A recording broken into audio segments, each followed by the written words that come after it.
Okay, for years I've collected visual references because when I was young, we didn't have Google.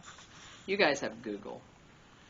So it's pretty amazing. You can look up and find the things that you need, little visual images that will help you to be thinking about, like things like this little fence line right here. Look at that little fence line right next to those trees. And then we have a foreground tree here, background trees, some little hay bales.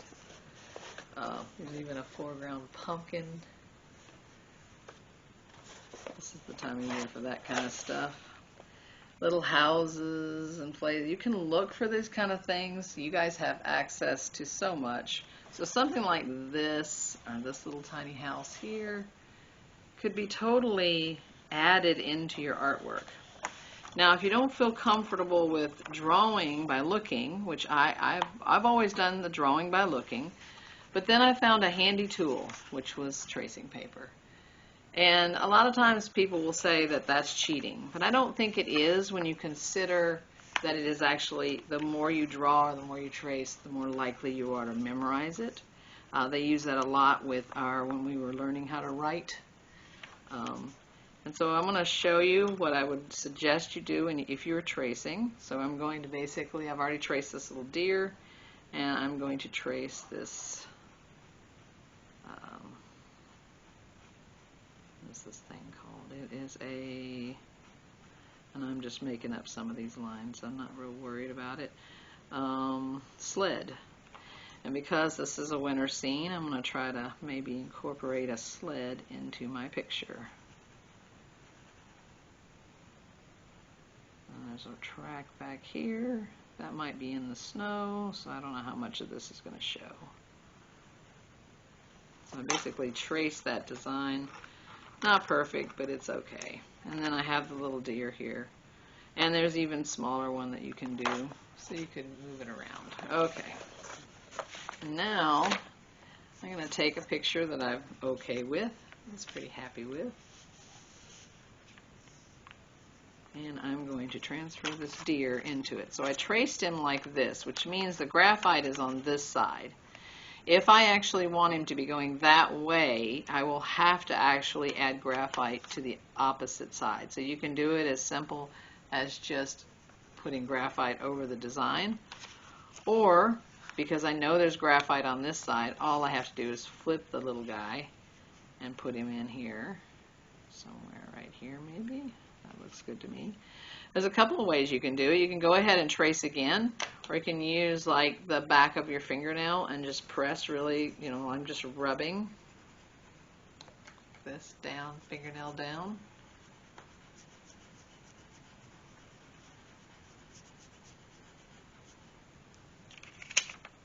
And it transfers him enough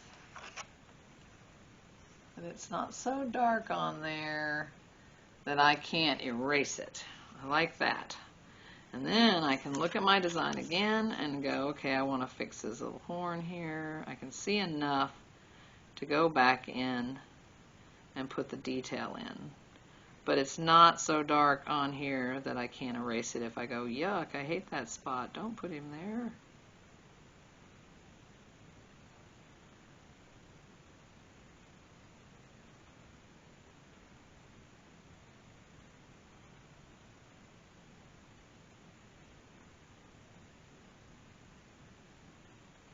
So I've got my little deer. Oh, I was tracing him and you couldn't see him. There he goes. So I've traced him in there, went back over him. This is actually farther back. Okay. And if I wanted to, I could put I'm only going to put a deer in that one, and I'll probably put a little light shadow under him as he's walking through there. Here's another one that I did that, at the time I was like, oh yeah, that didn't go well. I messed it up. It doesn't look very good. But it could be really, like, so what? The background is kind of boring, so let me see if I can put my sled in here. Maybe I can make it look like it was abandoned by some kids. I'm going to lay it here. Right there, I think, is a good place. So now I want it to go that way, and I traced it that way, so I will have to put graphite on the back. So I can just do a layer of graphite on the back.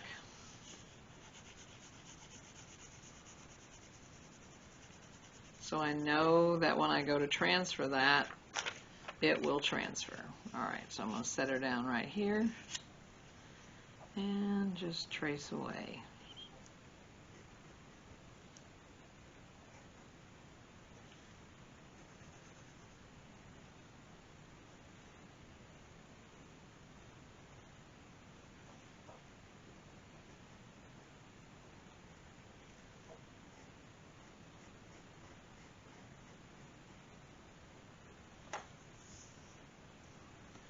See it?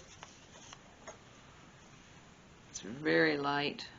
Again, I want it light enough to see, but not so dark that I can't get rid of it if I need to, if I don't like it. So I'm now fixing and finishing up the drawing. I might go ahead, instead of the rope being laying across it like it is in this design, I might lay the rope like the kids just abandoned it in the snow. They just left it laying there. Let me get it back on here.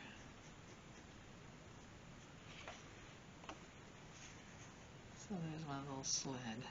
Now, I could play with the idea of, hey, where did they come from with this sled? Maybe it came from back here. And so I could do a small tracing of lines. I don't know if you guys can see that. I'm going to try to, I guess I'll darken it, but I just don't usually go this dark when I'm making decisions like this because I really want to make that out of the light blue dry brush kind of technique, shadow. Anyway, coming from back there where they might have been just playing back there and then they just dropped it. I might throw some footprints in here, that kind of thing. Alright, so this is just some ideas. I would like for you to try to put a fence in one. So let's see, I've got, I'll grab another one here. Here's one. It needs, let's see, how tall would how big would I be if I were standing back here? So you got to kind of think, kind of put yourself in the picture. So if I was standing back here and there was a fence post, I could be standing like right next to that, and then maybe it's kind of running along this edge here. So I'll just put a few. Kind of running along there, and maybe one here. And then I'm going to make them coming towards me. So what happens with perspective is, here it comes, it's going up. Now I'm going to have it get slightly taller, and then taller, a little more detail. And then maybe I can actually see the top of it right here. And I could throw on a board or two, so there's a board coming across here.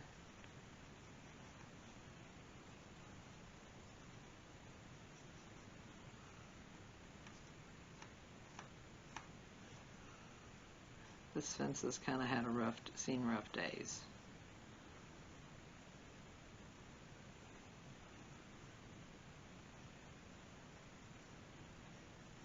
Back here it just becomes kind of a line.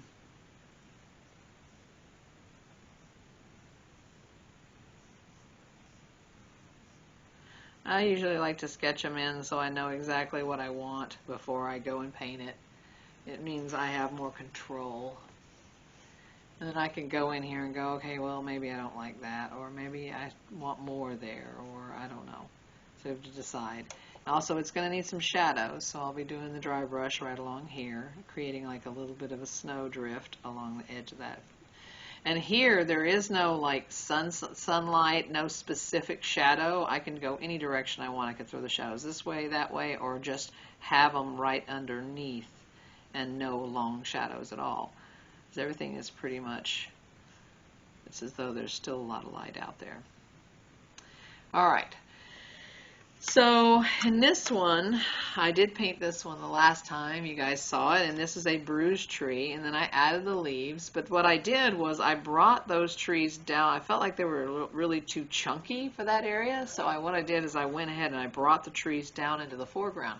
So you can start to do that kind of thing. Bring the trees down into the foreground, start tapping in more textures, more leaves. So here I'm going to do it again for this one. And then I'm going to stop and let you guys play. But basically, I'm just going to bring this tree down a little bit. So he's standing there, and I'm just going to bring him down to here.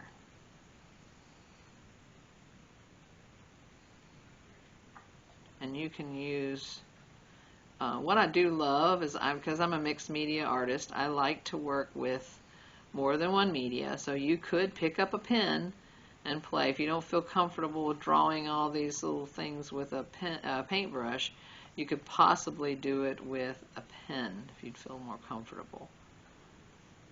Now I've done it. That's too fat, but it'll be okay. We'll just kind of there. All right.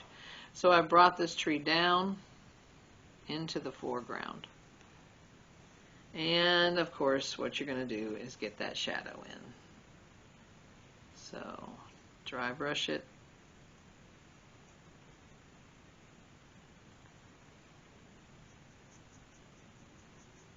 Maybe one right along this tree.